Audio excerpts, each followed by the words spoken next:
নমস্কার, আমি মৌমিতা। আমার কবিতা পাঠ চ্যানেলে আমার সকল শ্রোতা বন্ধু এবং দর্শক বন্ধুকে আন্তরিক শুভকামনা জানিয়ে আজকের গল্প পাঠ শুরু করছি। আজ আমি আপনাদেরকে পড়ে শোনাব মধ্যদেব গুহর লেখা একটি নিছক প্রেমের গল্প। গল্পের নাম ইচ্ছার দাম। শুনতে থাকুন আজকের গল্প ইচ্ছার দাম। ওরা বলল, তুমি তো কিছুই খেলে না, আমার খাওয়াই বেশি হয়ে গেল। এই বলে ডিভান ছেড়ে উঠেও জানালার কাছে গেল। একটু দাঁড়িয়ে থাকলো। তারপর ডিভানে ফিরে এসে মালিশটা টেনে নিয়ে আধশোয়া ভঙ্গিতে বসল। বলল, রীতিমতো গরম পড়ে গেল না? রাজা বলল, হ্যাঁ বেশ, তবে তোমাদের হাজারিবাগের গরম আমার কিন্তু ভালো লাগে। বেশ শুকনো গরম, মনের আর্দ্রতা সব শুষে নেয়। তোমার মনে আর্দ্রতা আছে নাকি? আমার কথা তো বলিনি, যাদের মনে আছে তাদের কথাই বলছি। তারপর ওরা দুজনে কেউই আর কোনো কথা বলল না। ওনার মা বাবা খাওয়া দাওয়ার পর ঘুমিয়েছেন। কাবুলি বিড়ালটি আদুরে আদুরে চোখ করে ওনার গা ঘেঁষে বসে আছে। রাজা জানালা দিয়ে বাইরে চাইল। ক্যানারি পাহাড়টি রোদে আর ধুলোর ঝড়ে কেমন মেঘলা দেখাচ্ছে। শুকনো শালপাতাগুলি উড়িয়ে ঘুরিয়ে ছড়িয়ে গরম হাওয়াটা জঙ্গলের দিক থেকে ছুটে আসছে। বাইরের গেটে বোগনভেলিয়ার ফুলে ভরা ডাল হাহাকার তোলা হাওয়ায় উথাল পাথাল করছে। গেটের পাশের মাদুল্লাঠির গাছটির পাতা নড়ছে, পাতা ঝরছে। এমন সব উষ্ণ হাহা করা দুপুরে রাজার ইচ্ছে করে ও একটি শুকনো শালপাতার মতো উড়ে উড়ে ঘুরে ঘুরে এই হতাশ হাওয়ায় ভর করে কোনো শান্ত নির্লিপ্তিতে সমর্পিত হয়। তারপর কোনো ক্ষীণ খয়েরি নদীর বালিতে অথবা কোনো রুক্ষ কালো পাহাড়ের গায়ে ও পড়ে থাকে। আর চলতে হয় না, ভাবতেও হয় না, আর জ্বলতে হয় না। তাহলে শুয়ে শুয়ে আকাশের দিকে চেয়ে চেয়ে কোনো একদিন প্রস্তরীভূত হয়ে যেতে পারে। ওরা বলল, কি ভাবছ বাইরের দিকে তাকিয়ে? কিছু না। যদি বা ভাবতামও, ভাবনা তো কাউকে দেখানো যায় না। দেখাতে চাও না তাই দেখানো যায় না। তাহলে তাই। রাজা আর কথা বলল না, একটা সিগারেট ধরালো। কথার খেলা আর ভালো লাগে না। বহুদিন হলো। যখনই ও আজকাল ওনার কাছে আসে, ওর সঙ্গে কথা বলে, চোখে চায়, রাজার সমস্ত শরীর জুড়ে কি একটা জ্বালা কাঠের আগুনের মতো জ্বলে। ঠোঁটটা শুকিয়ে আসে, মুখটা হায় হায় করে। রাজার মনে হয় কোনো কোনো দিন ওনারও নিশ্চয়ই ওই রকম অস্বস্তি হয়। ও বড় চাপা মেয়ে, ওর মুখ দেখে কিছু বোঝা সহজ নয়। ওর বুকে ঝড় উঠলেও মুখ প্রশান্ত থাকে। তবু রাজার বহুদিন মনে হয়েছে ওরা দুজনে একটি টাপ পেয়ারে বসে দাঁড় টানছে ইচ্ছার জলে। রাজার হাতে স্টোকের দাঁড় আর ওরার হাতে বৌসাইডের। ওরা দুজনেই সামনে দাঁড় টেনে চলেছে, কিন্তু কোনো দিনই একসঙ্গে জল কাটেনি। কক্সে কে যে আছে রাজা জানে না। ভগবান টগবান গোছের কোনো শক্তি নিশ্চয়ই আছে।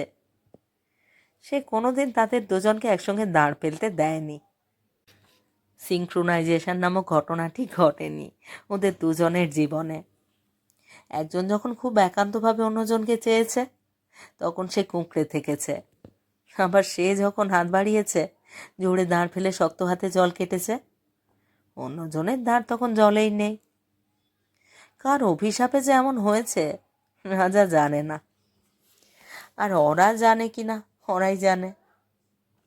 রাজা ওরার দিকে তাকালো। একটা ছাপা ভয়েলে শাড়ি পরেছে আজ, সাদার মধ্যে হালকা নীল পোলকা ডট বসানো। একটা নীল রঙা ফুল গুঁজেছে বেনিতে। ও বালিশে ভর করে আধো শুয়ে আছে। ওর দিকে চেয়ে থাকতে থাকতে রাজা হঠাৎ মনস্থির করে ফেলল, যে আজ একটা হেস্তনেস্ত হয়ে যাবে। সব নেবে অথচ কিছুই দেবে না, এ বরাবর চলতে পারে না। ঘুমোবার সময় তার মুখ ভেবে ঘুমোবে, ঘুম ভেঙে প্রথম তার মুখ মনে পড়বে। পৃথিবীর আর কোনো মেয়ের মুখের দিকে তাকাতে পারবে না, কারণ অনুক্ষণ সে একাই রাজার মন জুড়ে ভরে আছে। অথচ ওরা তাকে বরাবরই এমন সাপের খোলসের মতো শীতলতায় মুড়ে রাখবে, এ তো হতে পারে না। রাজা ভাবল মনে মনে, আজ ওরাকে ঘেরাও করে ফেলবে, তার এতদিনের দাবি মেটাতেই হবে। রাজা বলল, বইটা এখন রাখো, আমার দিকে তাকাও। ওরা দুটি উজ্জ্বল চোখ তুলে বলল, কি হলোটা কি? কি হলো তুমি জানো না? না। অসভ্যতা করবে না প্লিজ। তুমি এমন কিছু চেও না যাতে তুমি সকলে সমান হয়ে যাও। তুমি জানো না রাজা, তুমি আমার চোখে কত বড়। তোমাকে তো কতদিন বলেছি আমি। রাজা বলল, অসাধারণ হয়েই তো এতদিন কাটিয়ে দিলাম, তাতে লাভ হলো না এক কণা। নিজের মধ্যে জ্বালাটা কেবল বেড়েই চলল। তোমার কোনো ধারণা আছে তুমি আমাকে কতখানি যন্ত্রণা দিয়েছ এতদিন? এত বছর, প্রতিটি মুহূর্ত। ওরা মুখ নিচু করে বলল, আমি তো দিতে চাই না, তোমাকে একটুও যন্ত্রণা দিতে চাই না। আসলে কি জানো, তুমি যন্ত্রণা পেতে ভালোবাসো, এ তোমার একটা বিলাস, বেদনা বিলাস। বলেই ওরা ওর বিড়ালটির নরম গায়ে হাত বোলাতে লাগলো। রাজা অ্যাস্ট্রেতে সিগারেটটা গুঁজে রাখতে রাখতে একটা দীর্ঘশ্বাস ফেলল, কথা বলল না। ওরা বালিশটা সরিয়ে সোজা হয়ে বসল, বসে বলল, কি বাবু, রাগ হলো বুঝি? তুমি আমাকে মুখে মুখেই ভালোবাসো, সত্যি ভালোবাসলে তুমি আমার ইচ্ছার দাম দিতে। রাজা তবুও কথা বলল না, জানালা দিয়ে বাইরে চেয়ে রইল। এই ইচ্ছার দামের কথা ওরা অনেক দিনই রাজাকে বলেছে। একমাত্র রাজাই জানে যে ওরার ইচ্ছার দাম কতভাবে এবং কিসের বিনিময়েও দিয়ে এসেছে। তবু ওরা ওকে বারে বারে স্মরণ করায় তার ইচ্ছার দামের কথা। অথচ রাজার যেন কোনো ইচ্ছাই নেই, থাকতে পারে না। রাজা যেন ভগবান, যেন রক্ত মাংস শরীর হৃদয়ের কোনো সাধারণ মানুষ নয়। রাজার ইচ্ছা ছিল ও এয়ারফোর্সের পাইলট হয়, কিন্তু বাবার ইচ্ছার দাম দিতে গিয়ে ও সলিসিটর হয়েছে। রাজার খুব ইচ্ছা ও মালিনীকে ব্যথা না দেয়, কিন্তু মার ইচ্ছার দাম দিতে ও মালিনীকে নিষ্ঠুরভাবে ব্যথা দিয়েছে।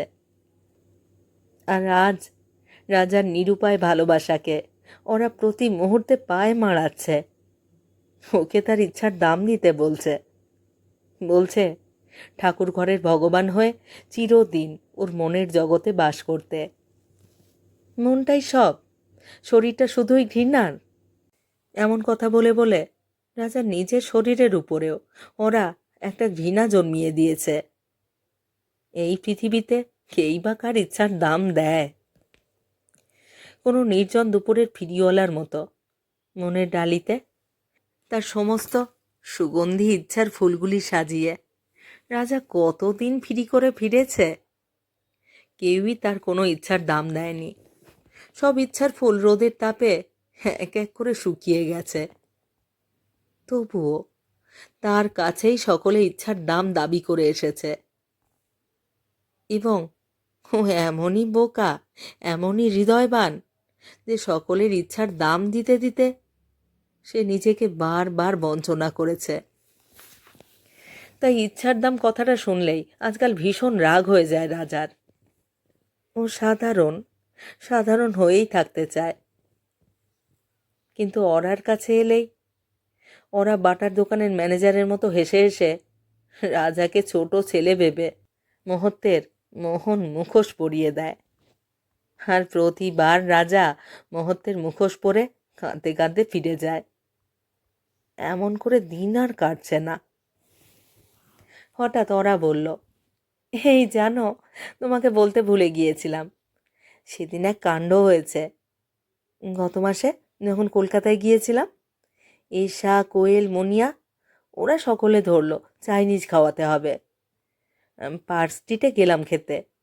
খাওয়ার পর যখন বেরোলাম তখন কি দেখলাম জানো? কি? ওরা একটু ভাবলো, বলল, তোমাকে বলছি, কিন্তু তুমি আর কাউকে বলো না। রাজা বলল, তুমি যে সকলকে বলবে সে বিষয়ে আমি নিশ্চিন্ত। আমি বলবো না, সে সম্পর্কে নির্ভয় থাকতে পারো। বলছি বলছি কিন্তু তাহলে দেখলাম কি জানো, রঘুদা মানে রিনিদির বর ডেড ড্রাঙ্ক হয়ে একটা গাড়ি থেকে বেরোলো। সঙ্গে একটি দারুণ ফিগার কিন্তু খারাপ মুখের মেয়ে। মেয়েটা হাঁটতে পর্যন্ত পারছিল না, এমনই বেহুশ। ট্যাক্সি ট্যাক্সি করে দুবার ডাকলো। তারপর ট্যাক্সিতে এমনভাবে দুজনে উঠে গেল যে তোমাকে আর বলতে পারছি না। ফুটপাতে ভিড় জমে গেল। ইশারা ওদের নিয়ে আলোচনা করতে লাগলো।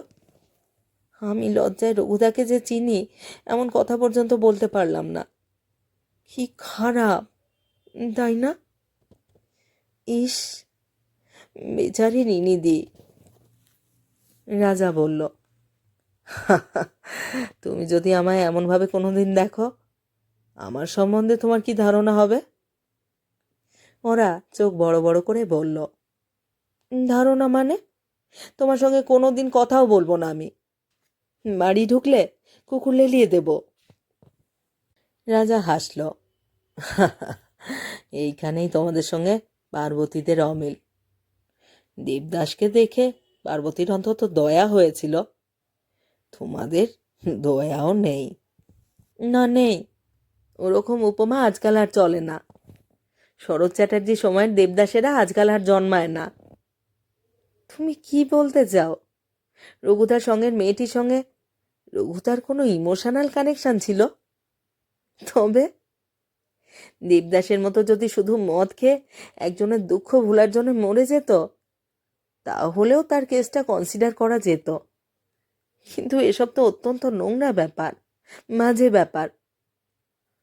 রঘুদা ভালোবাসার কি জানে? রাজা আবার হাসল, বলল, তোমার ভয় নেই। আমি চেষ্টা করেও কোনোদিন রঘুদা হতে পারবো না, কারণ তোমরা যাকে গার্ডস বলো, আমার হয়তো সেইটাই নেই। তাছাড়া হয়তো আমি ওই যুক্তিতে বিশ্বাস করি না। এক মুহূর্তের জন্য যাকে তাকে চেয়ে খুশি হবার চেয়ে সারা জীবন একজন বিশেষ কাউকে চেয়ে দুঃখ পাওয়াও ভালো। পাওয়াটাই তো সব নয়, কি পাবো সেটাই আসল। জানো ওরা, তোমাকে ভালোবেসে আমার ইহকাল পরকাল সবই গেল, কিন্তু তুমি আমার ভালোবাসা দু হাতে ঠেলে সরালে। আর আমি অন্য সকলের ভালোবাসা কাঁচের বাসনের মতো হাত থেকে ফেলে দিলাম। মজাই লাগে ভাবলে, জানো। ওরা কোনো জবাব দিল না। চুপ করে গর্বিত চোখে রাজার মুখের দিকে চেয়ে রইল। দুজনে আবার অনেকক্ষণ চুপ করে বসে রইল। কথায় কথায় বিকেল গড়িয়ে গেল। হঠাৎ রাজা বলল, এই ওরা, আমার কাছে এসো। না, বলছি না, অসভ্যতা করো না, বলল ওরা। কিন্তু রাজার মনে হলো ওরার মুখে সেই মুহূর্তে ও কি যেন এক অজানা আবির দেখতে পেল, যা ও আগে কখনো দেখেনি। যে কোনো কারণেই হোক, এই জ্বালা ধরা দুপুরে ওর কাবুলি বিড়ালের মতো ওর আর নিজেরও বোধহয় একটু আদর খাবার ইচ্ছা হলো, অথবা নিজেকে তাই বোঝালো রাজা। রাজা হঠাৎ চেয়ার ছেড়ে ওরার কাছে যেতে গেল, যাবার আগে জানালার পর্দাগুলি টেনে দিতে গেল। আর সেই অবকাশে ওরা দৌড়ে ঘর ছেড়ে পালিয়ে গেল, বাইরের বারান্দায় গিয়ে দাঁড়ালো। রাজার সমস্ত বুকে রক্ত ছলাৎ ছলাৎ করতে লাগলো। কোনোদিনই ও ওর এমন হয়নি, কোনো দিনও না। ও ডাকলো, ওরা, ওরা। ওরা উত্তর দিল না। বারান্দা থেকে বিড়ালটি মিয়াও করে উঠল। আবার রাজা ডাকলো, ওরা, এই ঘরে এসো। ওরা বলল, কি? কিন্তু ঘরে এলো না। রাজা আরও একবার ডাকলো। এবারে ওরা এসে পর্দা ঠেলে ঘরে ঢুকলো। আর সঙ্গে সঙ্গে রাজা ওকে বুকের কাছে টেনে নিয়ে ওর ঠোঁটে ঠোঁট ছোঁয়ালো। ওরা একটু সামনে ঝুঁকে রাজার আদর খেল। তারপরই ফিসফিসিয়ে এক নিঃশ্বাসে বলে উঠল, মা উঠে গেছেন, মা উঠে গেছেন, ছাড়ো। আর পরক্ষণেই ঘর ছেড়ে দৌড়ে পালিয়ে গেল। অনেকক্ষণ রাজা একা একা বসে থাকলো পর্দা টানা ঘরে। তারপর ওরাকে খুঁজতে খুঁজতে দেখল ওরা তার পড়ার ঘরে জানালার পাশে দাঁড়িয়ে আছে, আর তখনও উত্তেজনায় জোরে জোরে নিঃশ্বাস নিচ্ছে। রাজা ডাকল, ওরা, ওরা।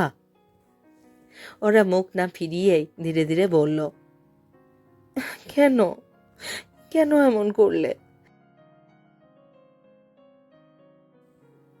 কেন, কেন এমন করলে?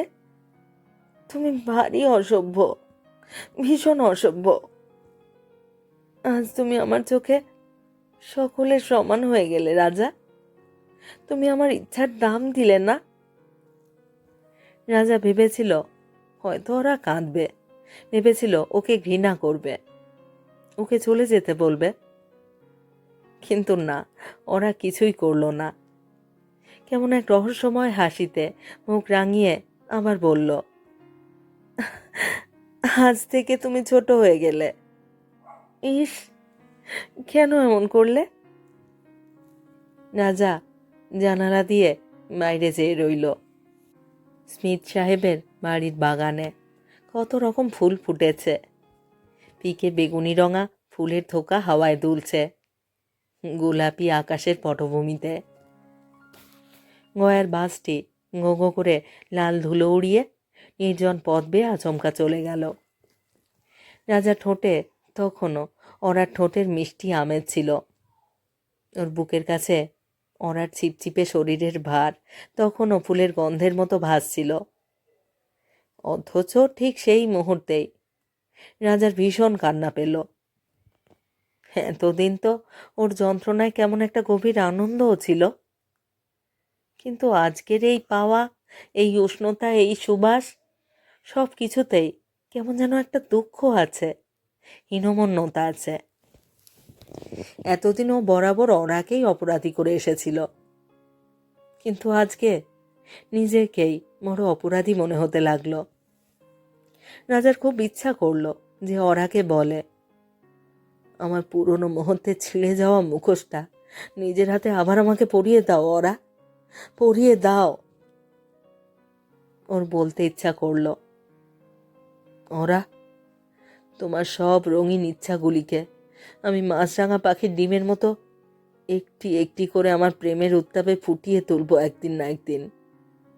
তুমি দেখো ওরা, তুমি দেখো, আমি যে তোমাকে সত্যি ভালোবেসেছি, এ তো ভানমাত্র নয়। কিন্তু মুখর রাজা এখন মুখে কিছুই বলতে পারল না। কোনো রকমে মাদো মাদো গলায় বলল, ওরা, চলি। প্রতিদিন ওরা বারান্দা অবধি এগিয়ে দিতে আসে। কি সুন্দর হাসি হাসে, বলে, রাজা আমার এসো। কিন্তু আজ ওরা এলো না, কিছু বললও না। যেমন দাঁড়িয়েছিল জানালার সামনে, তেমনই উদাস চোখে দাঁড়িয়ে রইল। গেট পেরিয়ে নেমে ইউক্যালিপটাস গাছের পাতা বিছানো পথে মুখ নিচু করে হাঁটতে হাঁটতে রাজা ভাবতে লাগলো।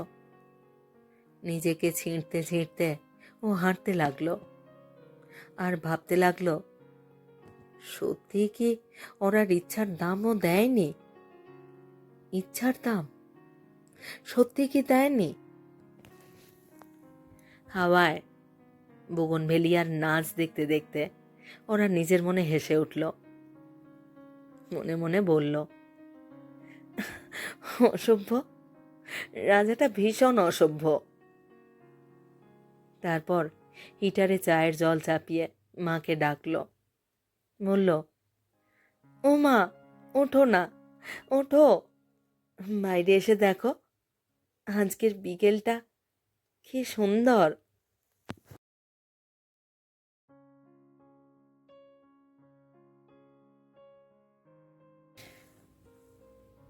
সবসময় বুঝি মুখের কথার মনের কথা এক হয় না। মনের কথা মন নিজেই বুঝে উঠতে পারে না, যেমন ওরাও বুঝতে পারেনি নিজের মনের কথা। আর রাজাকে সে বিভ্রান্তই করে দিলে। বেশ সুন্দর একটি প্রেমের গল্প। আপনাদের কেমন লাগলো বুদ্ধদেব গুহর এই প্রেমের গল্পটি? ইচ্ছার দাম আপনাদের কেমন লাগলো তা অবশ্যই কমেন্ট বক্সে আমাকে লিখে জানান। আপনাদের কমেন্টের অপেক্ষায় রইলাম। বুদ্ধদেব গুহর লেখা আরও অনেক সুন্দর সুন্দর গল্প আমি আমার চ্যানেলে পড়েছি। যদি না শোনা হয়ে থাকে অবশ্যই শুনে দেখুন, আর শুনলে কিন্তু মতামত জানাতে ভুলবেন না। আমার কবিতা পাঠ চ্যানেলে যারা নিয়মিত আমার পুরো গল্প পাঠ শুনছেন এবং নিয়মিত কমেন্ট করে আমাকে উৎসাহিত করছেন, তাদের জানাই আমার আন্তরিক ধন্যবাদ। আর যারা নতুন আসছেন, যারা এখনও আমার কবিতা পাঠ চ্যানেলটি সাবস্ক্রাইব করেননি, তাদের অনুরোধ সাবস্ক্রাইব করে সাথে থাকার।